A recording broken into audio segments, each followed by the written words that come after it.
কি আর বা আজকে খাওয়া এই শোনো এই শোন শোন শোন এই শোন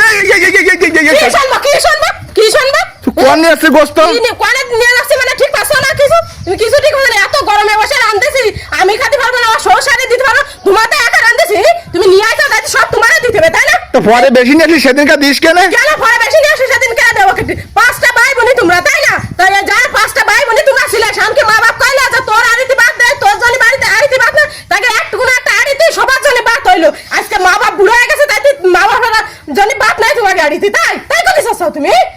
তো 1 কেজি গোস্ত কি দিবা 1 কেজি কেন আমি তোমার কইছি 1 পা গোশ হলে 1 কান করে দিও তারপর খাইতে হবে 1 কেজি গোশ কেন 1 পা গোশ কেন করে 1 কেজি গোশ মা বাপ জানে তোমরা ছোট ছিলে 1 কেজি গোশ আনলে সবাইরে দিইনি সবাইরে ভাগ করে দিইনি শানকে কইলা যে তুই